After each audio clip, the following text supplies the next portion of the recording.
my name is Santiago Mancebo. I am CEO of Bterra Desarrollos, an industrial developer based in Mérida, Yucatán, Mexico. And I am here today with David Hernández. David is the General Counsel of Leoni, Mexico, and he's one of our more important clients in the country. And David, it's great to be here in beautiful Mérida, to be here in Mérida, in your Mérida plant too. Thanks for your time, David. Santiago, welcome to one of our biggest plants in Mexico. I look forward to a conversation with you. Thank you, David. So today we want to talk about Leoni's experience in Mexico.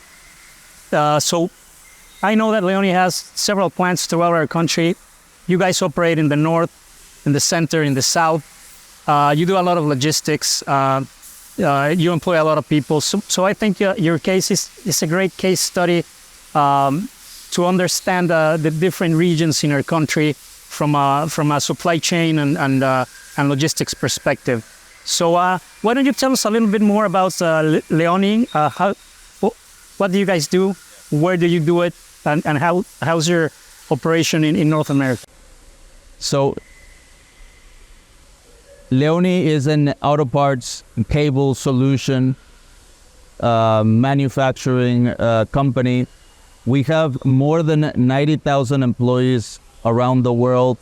And indeed, in Mexico, we provide exports specifically to the USA. We employ more than 9,000 employees here in Mexico with 5 production plants, and 1 research and developing center. I want to take our listeners to the journey of a global company establishing in Mexico. So tell us a little bit about how was the journey for Leoni and in their site selection, country selection, state selection, and eventually developer and site selection for your different plants, and how that journey looks like for a global company. So the decision making is based on several factors. Of course, 3 of the most important ones are strategy, operational, financial, and regulatory considerations. Of course, as a company, you first think about strategy, you first think about where your clients are, where's your supply base, and how you can add value and supply them with high quality products, with reasonable costs, and of course, as a company, be able to be profitable. You do some sort of competitive analysis, and in other words, you put the states into a competition mode, Santiago. Here, I think it is very important to begin a communication with government representatives, in this case, embassies or consuls, who can connect you with key state-by-state government official players. After you have decided to sit in Mexico, the next step is which state. In the automotive industry, we have very demanding clients with very short deadlines. And as a high-quality manufacturer, we care about high-quality products delivered on time without too many risks. And of course, with reasonable costs. And that's what on our mind when we start thinking about where exactly in Mexico we want to work on. Okay, so it's government on one side, local governments, and your partners and your suppliers on the other.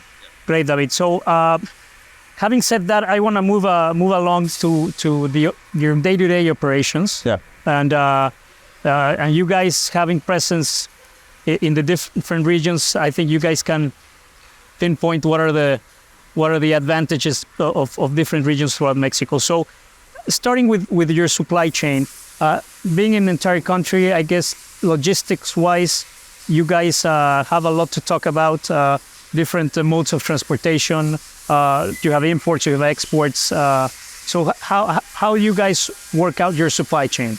So for us, it's the logistics flexibility is fundamental, whether by sea or air, in cases of urgencies, but most important for us would be by land. And Mexico has offered reasonably secured infrastructure so that our products that are made with the highest standards get to our customers, mostly in the U.S. We export oral products to the U.S., get there safe and on time. So our experience has been overly good. Of course, you'll always hear security concerns here and there. That's why strategically as a company, you need to identify identify key business partners. That's why you that's where you rely on logistics partners that can offer you warehouses, temporary advanced solutions for a more efficient and more economically viable logistics. And can you say that you have found that ecosystem in the entire country, or are there significant differences between different locations? I mean, obviously there's differences, mostly in terms of costs, but we have found partners that have satisfied our demands and requirements. Remember, we're talking about speed, efficiency, and security. So whether you're in the south or in the center or in the north, with close proximity with the U.S. border, we have found overall good experience. Great. Now moving on to labor force. We have different realities. Mexico's a big country. We have a lot of population in the center. We have a very developed workforce in the north, and then we have the south. That also presents some advantages, right? Less competition, lower costs. So when you guys look at your labor force, availability, costs, training, what can you tell us about that? Well, look, you probably hear, as you probably have heard, Mexico is the best, one of the best workforce in the world. Mexico is still very competitive, if not the most competitive country in terms of balancing the high quality workforce with cost advantages and loyal and well-trained. Okay. You, of course, being a lawyer, are very well equipped to talk about the legal framework you find in Mexico. So please tell us how that looks for a global company from an international perspective, and then within the country, how do you find the legal work to work in your favor? Yeah. Well, yeah. We have the USMCA, which is, I think, one of the best opportunities for the region, but most importantly for Mexico. That legal framework is key for long-term investments, and I think Mexico has the greatest opportunity to be able to satisfy that huge commercial need and a market in the U.S. As well as a large framework of international treaties with other regions in the world, right? So, exactly. So that combination, I think, makes Mexico unique. Absolutely. So now moving on, again on infrastructure, we already talked about logistics, but I want to move on to energy now. So it's been a huge talk in Mexico, the energy conversation, right? The nearshoring is very real in most of our markets. So energy availability has been a real issue, and it's an issue that it's very openly spoken in the private sector and the public sector. So regarding energy availability and of course green energy availability, that I suppose a global company like Leoni needs both. What's your experience with energy in Mexico? Well, of course, there's challenges in Mexico, but as you can see, we're in a plant that requires 24/7 energy demands. There's no rest. In Leoni, we look for a stable and reliable and I don't want to say cheap energy, but more economic. As cheap as possible. As cheap as possible. But, whether it's solar, whether it's any kind of renewable energy, Mexico has shown great potential. And for us, I think Mexico has not let us down in that regard. So, all right, Daddy, to wrap this up, I want to ask you a very direct question. Considering your experience throughout the country, would you say there's because there are obvious advantages in some regions, right? The north has the closeness to the U.S.